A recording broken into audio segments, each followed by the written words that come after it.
말씀 창세기 12장 1절에서 3절입니다. 여호와께서 아브라함에게 이르시되 너는 너의 고향 친척과 아버지의 집을 떠나 내가 네게 보여줄 땅으로 가라. 내가 너로 큰 민족을 이루고 내게 복을 주어 내 이름을 창대하게 하리니 너는 복될지라. 너를 축복하는 자에게는 내가 복을 내리고 너를 저주하는 자에게는 내가 저주하리니 땅의 모든 족속이 너로 말미암아 복을 얻을 것이라 하신지라. 여러분 밤새 평안하셨습니까? 제가 오늘 우리 강 목사님의 은혜로운 기도를 들으면서 제가 잠깐 기도 중에 딴 생각에 좀 빠졌었습니다. 제가 학교 교사로 있을 때 하동교회로 하기 봉사대를 갔었습니다. 그때 우리 목사님이 거기 담임을 하고 계셨어요. 제가 우리 목사님의 아드님과 따님을 제가 학교에서 가르쳤었습니다. 제가 담임도 했던 걸로 기억이 됩니다. 네, 거기서 저희가 전도회를 하는데 제가 강사를 하는데 우리 강 목사님 계시는데 제가 얼마나 떨리는지요. 저는 신학 공부도 안 했지요. 정말 힘들더라고요. 근데 제가 거기 있는 동안 은혜를 받은 것 가운데 하나가 뭔가 하면 아침마다 저희들을 위해서 우리 목사님이 설교를 주시는데 문장이 얼마나 완벽한지 그대로 받아 적으면 책이 되겠더라고요. 그래서 비결이 뭔가 제가 궁금했어요. 그랬더니 그러니까 새벽에 설교하신 걸 녹음을 해놓고 그것을 계속 반복해 들으시면서 문장을 다듬고 내용을 다듬고 하시는 모습을 제가 본 적이 있습니다. 참 그때 제가 하나님 앞에 주의 종은 이렇게 해야 되는구나. 백성들에게 말씀을 증거하기 위하여 올바로 전달하기 위해 이와 같은 노력을 해야 되는가 하는 귀한 은혜를 제가 교훈을 받았습니다. 제가 말씀을 증거하기 전에 여러분들에게 한 가지 제안을 좀 드리겠습니다. 누구한테 해야 될지 모르겠는데 이 책이 제가 보니까 여기에 나온 찬미가가 지난 부찬미가의 거를 갖다 이렇게 놓으신 것 같아요. 그러니까 만드신 지 좀 되신 것 같습니다. 신찬미가가 안 좋은 점이 한 가지 있는데 특창하기가 안 좋습니다. 왜냐하면 음을 다 낮춰놨기 때문에 바리톤이나 베이스, 엘토 이런 사람들이 노래 부르기는 좋은데 테너나 소프라노들이 부르기에는 음이 좀 낮아요. 그 대신 새벽 기도회 때 부르기엔 참 좋습니다. 그래서 그렇죠. 새벽 기도회 때 그렇습니다. 그래서 만약에 가능하시면 새벽 기도회 때는 현찬미가로 하시면 훨씬 부르시기가 편하지 않으실까 그런 생각을 가져봤습니다. 그냥 잠깐 제 생각이었습니다. 자, 오늘은 꿈에 대한 이야기를 해보십시오. 저는 이 정치인들에 대해서 이야기를 설교회 때 잘 안 합니다. 잘 안 하는데 오늘 이분에 대해서만큼은 잠깐 짚고 넘어갑시다. 박정희 대통령이 우리에게 남긴 가장 큰 업적이 있다면 뭘까요? 사람들은 근대화 이야기를 많이 하십니다. 그런데 가만히 보면 그분의 가장 큰 업적은 온 국민이 함께 잘 살아보세요. 꿈을 갖게 했다는 것입니다. 자신이 가지고 있는 꿈을 우리들에게 나눠줬어요. 그분이 새벽 종이 울렸네, 새 아침이 밝았네, 작사도 하시고 작곡도 하시고 잘 살아보자는 노래도 우리들에게 부르게 하시고 그러셨어요. 꿈을 나누는 것 중요합니다. 하나님께서 하시는 일이 뭡니까? 우리가 이번 주 동안 배운 게 뭡니까? 이 땅에 거하는 사람들과 하나님은 지금 꿈을 나누고 계시는 것입니다. 그러면 우리와 꿈을 어떻게 나누십니까? 먼저 그 꿈을 이 땅의 모든 사람들에게 전달하고 나누어줄 통로의 역할을 할 사람을 찾으시는 것입니다. 선지자들을 찾으셔요. 그들을 통해서 어떻게 합니까? 말씀을 주시고 그 말씀을 전하게 하시는 것입니다. 그에게 어떻게 해요? 하나님은 꿈을 전달하셔요. 그러면 꿈의 가치는 어떻게 결정될까요? 내가 어떤 꿈을 가졌습니다. 그 꿈을 내 혼자 간직하고 있을 때 그 가치를 일이라고 한다면 그 꿈을 다른 사람들과 나누면 어떻게 될까요? 나누는 만큼 더 커지는 것입니다. 가치는 더욱 높아지는 것입니다. 우리가 박정희 대통령을 잊지 못하는 사람들이 많은 이유 가운데 하나가 뭡니까? 예전에 꿈을 나눠가자고 봤기 때문입니다. 그래서 우리도 잘 살아보자고 한번 노력했기 때문입니다. 바로 국민들과 나는 꿈을 이루었다고 하는 것입니다. 이 대통령이 국민들과 나눈 꿈, 그게 뭡니까? 결과를 우리는 한강의 기적이라고 합니다. 그럼 하나님께서 사람들과 나눈 꿈, 그 꿈이 이룰 일은 뭘까요? 그것은 놀라운 구원입니다. 죄인인 우리가 구원을 받는 거예요. 또 그 구원받은 우리들이 어떻게 합니까? 새 하늘과 새 땅을 얻게 됩니다. 하나님께서 어떻게 하시죠? 이 땅에 이 낡은 모든 하늘과 땅을 새롭게 만드신다는 것입니다. 그래서 오늘 우리가 하나님과 꿈을 나누게 되면 구원으로 또 새 하늘과 새 땅을 얻게 된다고 하는 사실을 우리는 말씀 속에서 깨닫게 되는 것입니다. 그러면 하나님께서 찾으시는 사람은 어떤 사람일까요? 교재 93쪽의 말씀을 보십시오. 하나님은 의로운 사람 하나를 찾으신다. 하나님의 소원은 세상에 이런 사람 하나를 만들고 그런 교회를 하나 만드는 것이다. 왜냐하면 그런 사람 하나가 결국 좋은 민족이 되고 그런 교회 하나가 하나님 나라로 성장할 것을 아시기 때문이다. 그렇습니다. 지금 어떻게 하신다고요? 하나님은 꿈을 전할 사람을 찾으시는 것입니다. 여러분 생각해 보십시오. 우리가 멀리 쳐다보지 말고 오늘 이 안을 들어보십시다. 하나님께서 어떻게 하십니까? 주의 종을 부르십니다. 그에게 꿈을 전하십니다. 그러면 그 꿈을 여러분들이 받습니다. 받으면 어떻게 하죠? 그 꿈을 가서 또 전합니다. 그러면 저에게 있어서 오늘 이 자리에서 제가 목자라면 여러분들은 양이 되죠. 그러나 나가면 어떻게 됩니까? 여러분이 목자가 되고 말씀을 듣는 사람들이 양이 됩니다. 오늘 주님은 꿈을 전할 사람들을 찾아 오늘 이 자리에 모으신 것입니다.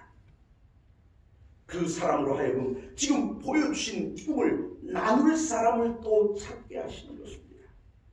그 사람들과 교회를 이루고 나아가 하나님 나라로 성장하기를 하나님은 기대하고 계신다는 것입니다.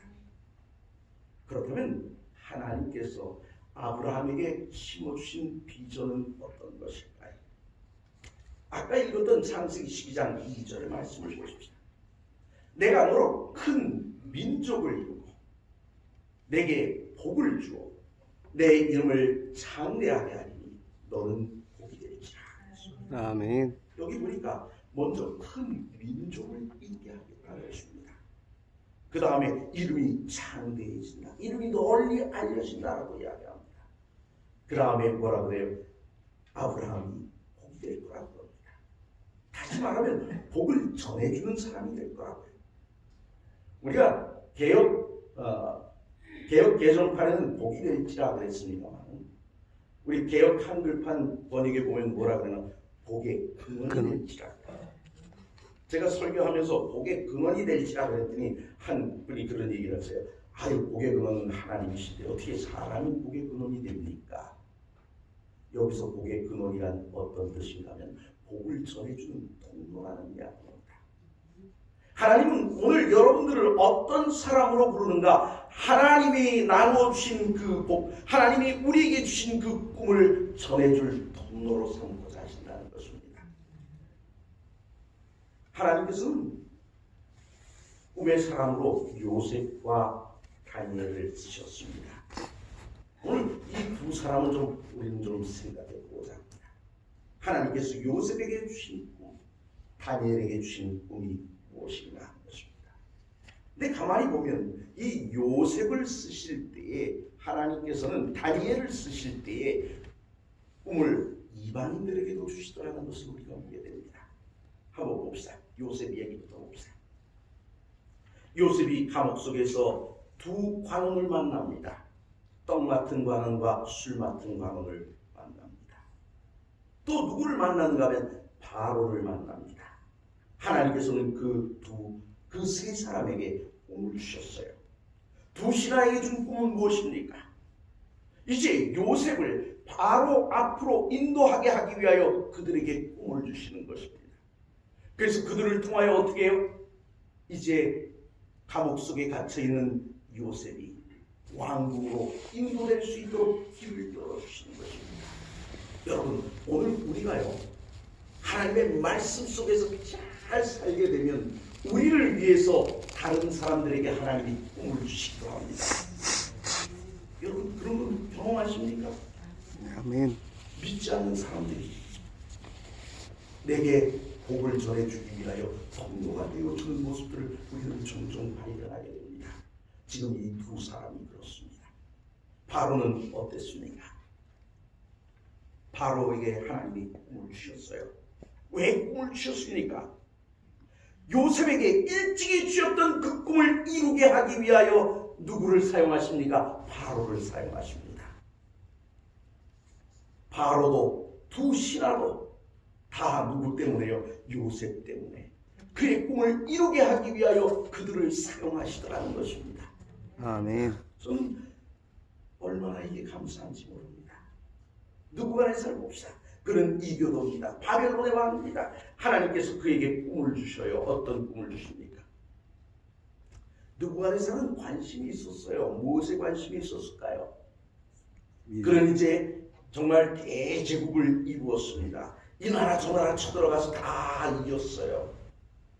그래서 자기가 어떻게 합니까? 그 모든 나라의 중심이 되었어요. 새로운 세계의 질서를 확립했어요. 이제 새로운 역사를 자기가 쓰게 됐어요. 그래서 이제 그의 관심은 이 땅의 질서와 역사에 관심을 가졌어요.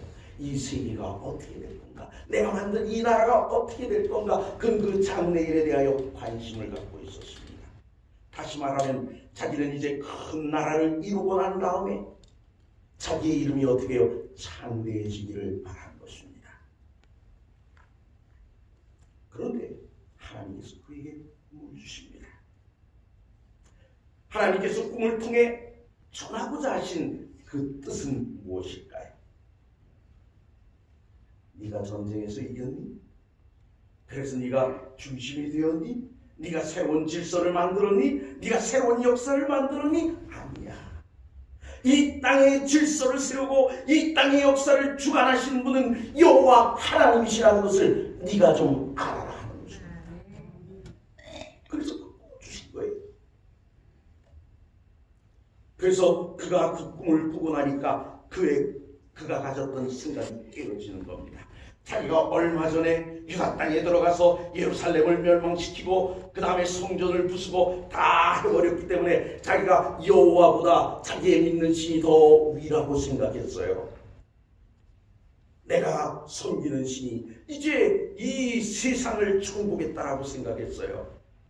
그런데 알고 보니 그가 멸망시킨 그 유다 나라의 여호와가 세상을 지배하고 있다. 역사를 주관하고 계시더라는 사실을 깨닫게 해준 것입니다. 그 얘기는 뭘까요? 네가 실천한 거, 노력한 거 다 사상부각이야. 모래 위의 집이야. 아무것도 아니야. 그걸 가르쳐 주십니다. 오늘 우리는 꿈꾸는 두 젊은이를 만납니다. 누구요? 요셉과 다니엘입니다. 유사한 점은 뭘까요? 한 사람은 노예로 팔려갔어요. 또 한 명은 어떻게 됐죠? 포로로 잡혀갑니다. 뭐 그 사람이 그 사람 아닙니까? 그죠? 포로로 잡혀가기나 노예로 팔려가기나.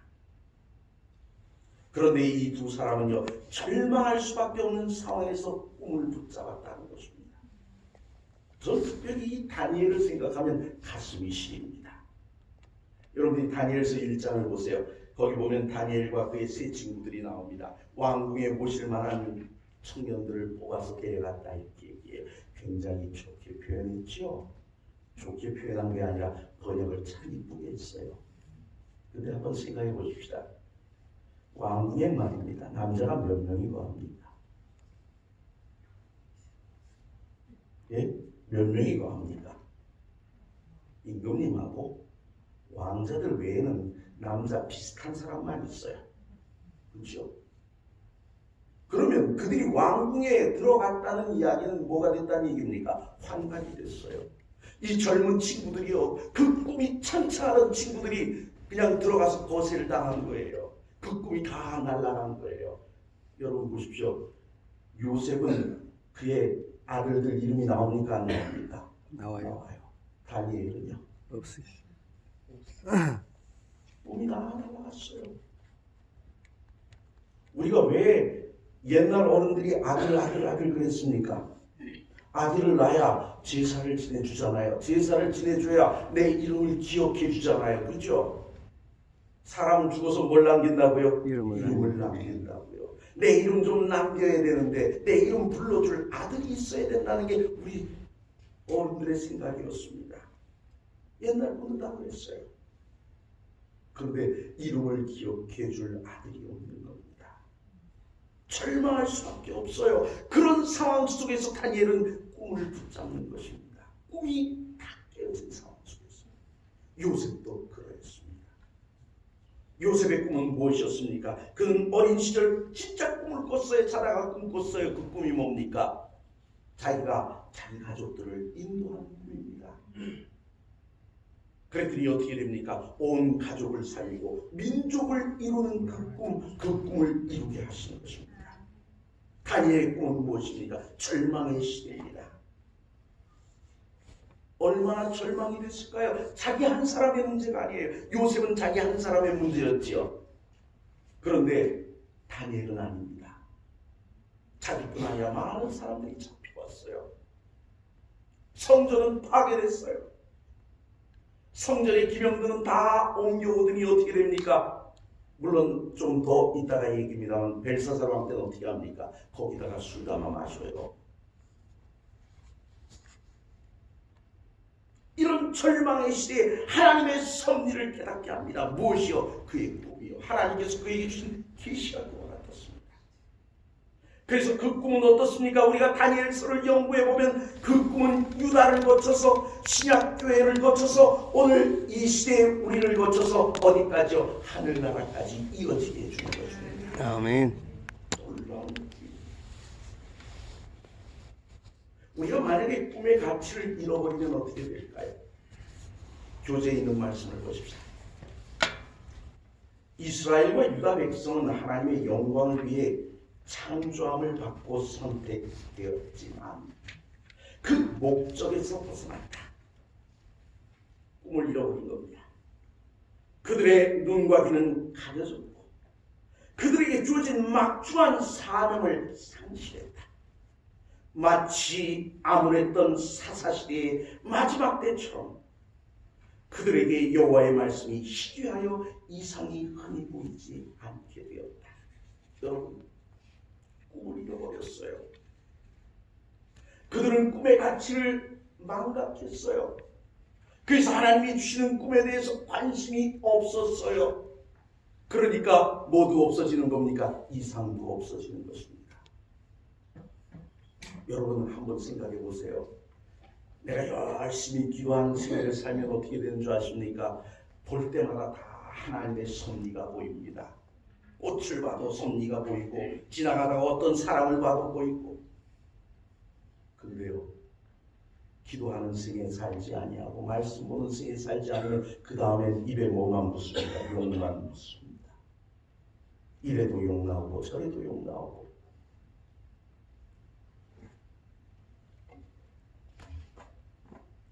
여호와께서 꿈으로도 우림으로도 선지자로도 말씀하지 않았던 사울의 시대같이 그들은 하나님과의 관계에서 멀어졌다.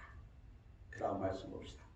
하지만 엄밀하게 말하자면 꿈은 사라진 것이 아니라 뭐라고요? 잊혀졌다. 여러분, 오늘 우리의 마음속에서 하나님의 꿈이 잊혀진다면 불행입니다. 그래서 오늘 우리는 그 꿈을 찾아야 하고 그 꿈을 붙잡아야 하는 것입니다. 새로운 세상에 대한 꿈은 어떻게 진행될까요? 교재 94쪽을 보십시오. 새로운 꿈을 실현하고자 하는 사람은 그런 문제점들을 해결하거나 거기에서 벗어나기 위해 우선 개인적인 계몽이 필요하며, 첫 번째로 뭐라고요? 개인적인 계몽이 필요하며, 그 다음 그런 개인들과의 연대가 필요하며, 그 다음은 옛 구조 안에서 새로운 세계의 가능성을 증명하고 확산시킬 필요가 있고, 마지막 단계에서는 새로운 세계의 힘이 옛 세상의 힘을 능가하여 새로운 시대를 열 만큼의 격변이 이르러 와야 한다. 그렇습니다. 정리해봅시다. 1단계가 뭡니까? 각성의 개인적 계몽입니다. 여러분, 오늘 우리에게 제일 먼저 필요한 것이 있다면 내가 죄인이라는 것을 깨닫고 회개하고 각성하는 것입니다. 깨닫는 거예요. 2단계가 뭡니까? 연대입니다. 연대는 뭡니까? 내가 죄인이며 부주가 필요함을 깨달아요. 그런데 보니까 옆에 사람도 깨달았어요. 그 사람들이 모여서 어떻게 되는 겁니까? 연대를 이루는 것입니다. 여러분, 혼자서 신앙하는 것과 같이 신앙하는 것은 어떻습니까? 차원이 다릅니다. 여러분, 우리가 한문을 보면 말입니다. 한문에서 이렇게 옆으로 줄을 찍은 것을 우리가 한일자라고 하지만, 우리가 보통 한문을 만들 때 옆으로 선을 긋은 것을 땅이라고 이야기한답니다. 그리고 이렇게 위아래로 쭉 끈 수익선 사람이라고 한답니다. 그런데요, 사람을 할 때는 반드시 짝대기 하나만 긋지 않아요. 어떻게 합니까? 옆에 공간이. 그렇죠? 예. 그래서 이 사람이 땅 위에 서 있으면 위상이요, 땅 아래로 가면 아래 하가 되는 것입니다. 오늘 우리는 어떻게 살아야 하는가? 내가 죄인이며 구주가 필요하다는 사실을 깨닫고 깨달은 사람들과 모여서 어떻게 해요? 연대를 이루어야 하는 것입니다. 이것이 두 번째 단계입니다. 이렇게 연대를 이루어 모인 무리를 뭐라고 하죠? 교회라고 하는 것입니다. 세 번째 단계는 확산이에요. 이제 각성한 사람들이 모여 연대를 이루고 함께 하나님의 꿈을 나누고 나면 그 다음으로 하는 일이 무언가 하면 이제 그 꿈을 확산시키는 겁니다. 우리들만 갖고 있는 것이 아니라 어떻게 해요? 다른 사람에게 전하는 겁니다. 이게 자연스럽게 이루어지는 거예요. 이것을 뭐라고 하죠? 전도라고 하는 것입니다. 네 번째 단계가 뭡니까? 격변이에요. 하나님의 꿈을 마음에 품은 사람들이 모여 그 꿈을 확산시키기 위해 뜻을 모으면 거기에 누가 임하시는가 하면 성령이 임하시는 것입니다. 아멘. 성령이 임하시는 것입니다. 그래서 성령이 임하셔서 능력을 부어주시면 이제 그때 어떤 일이 벌어집니까? 세상의 권세를 무력화시키는 격변이 일어나는 것입니다. 아멘. 그러면 성도란 어떤 사람일까요? 교재에 나오는 내용을 보십시오. 믿음의 조상 중에서 자신의 꿈을 가지고 살아간 사람은 단 한 사람도 없다. 그들은 모두 하나님이 주신 꿈을 가지고 살았다. 신앙을 물려준다는 것은 다름 아닌 그 꿈을 물려주는 것이다. 그 꿈은 세대와 세대를 걸쳐서 이루어가는 꿈이다. 이 세상 전체가 그분의 나라로 회복되는 꿈이다. 하나님의 나라가 하늘에서 이루어진 것처럼 땅에서도 이루어지기를 바라는 꿈이다. 이미와 아직 사이에서 우리가 이어갈 하나님의 나라에 대한 꿈이다. 그 다음 말씀 봅시다. 우리는 이 꿈에 초대를 받은 백성이다. 아멘. 정리해 봅시다. 어떻게 되죠? 우리는 내 꿈이 아닌 하나님이 주신 꿈으로 살아가는 사람입니다. 아멘. 그리고 또 어떻게 해요? 하나님이 주신 그 꿈을 후손에게 물려주는 사람. 이것이 우리의 모습입니다. 그래서 우리는 어떻게 됩니까? 우리 위의 세대와 아래 세대, 내가 받은 그 신앙을 그 다음에 어떻게 해요? 또 물려주는 거예요. 그래서 나는 어떤 사람입니까? 그 사이를 이어주는 사람입니다. 그래서 오늘 우리는 어떤 사람이라고요? 하나님의 꿈속에 초대받은 사람들이라고. 아멘. 그렇다면 오늘 우리가 말씀 속에서 기억해 보아야 될 것은 무엇일까요? 교재에 나오는 내용을 한번 보십시오. 우리는 어떤 꿈을 가지고 있는가? 우리는 하나님의 꿈과 연결되어 있는가? 아니면 개인의 꿈에 머물러 있는가? 기억하라. 우리가 예수님을 믿는다면 우리는 단순히 한 개인이 아니라 반드시 하나님의 꿈과 연결된 개인이어야 한다. 아멘. 저는 가끔 어떤 성도들을 보는가면 내 꿈을 하나님께 관철시키려는 성도들을 만납니다. 목사님, 제가 이런 꿈을 가졌습니다. 이 꿈이 이루어지게 해주십시오. 제가 보니까 하나님의 뜻이 아니에요. 근데 그분은 내가 하나님 앞에 기도하면서 얻은 꿈이라고 고집합니다. 30일, 40일 교회 마당에 와서 계속 무릎 꿇고 하나님을 설득합니다. 뜻이 하늘에서 이룬 것 같이 땅에서도 이루어지이다 하는 이 말씀은 무엇입니까? 하나님의 뜻이 나를 통하여 이 땅에 이루어지게 해달라는 기도예요. 그런데 우리는 하나님을 설득하려고, 하나님 그 꿈 싫어요. 제 꿈이 좋아요. 이런 기도 되겠습니까? 오늘의 교훈을 살펴봅시다. 그리스도인들의 삶의 중요한 일은 뭘까요? 내 꿈이 아닌 하나님의 꿈으로 살아가는 것. 다시 말하면 하나님의 꿈과 내가 연결되는 것이 중요합니다. 그렇다면 오늘 우리가 해야 할 시급한 일은 무엇일까요? 말씀을 통해 하나님의 꿈을 발견하고 말씀을 통해 그 꿈으로 부르시는 초청을 우리는 받아들여야 하며 기도를 통해 그 초청에 응답을 옮겨야 합니다. 아멘. 기도를 통하여 하나님과 연결되시는, 말씀을 통하여 연결되시는 저와 여러분이 다 되시기를 바랍니다. 기도하십시다. 걸어가시는 하나님 아버지, 오늘 우리에게 꿈을 주시고 그 꿈속으로 우리를 초청하시니 감사합니다. 아멘. 이제 우리가 이 꿈을 우리의 마음속에 간직하고 전하는 자들이 되기를 원하오니 아버지 하나님, 우리와 함께하여 주시옵소서. 아멘. 사랑하시는 예수 그리스도의 이름으로 간절히 기도드리옵나이다. 아멘.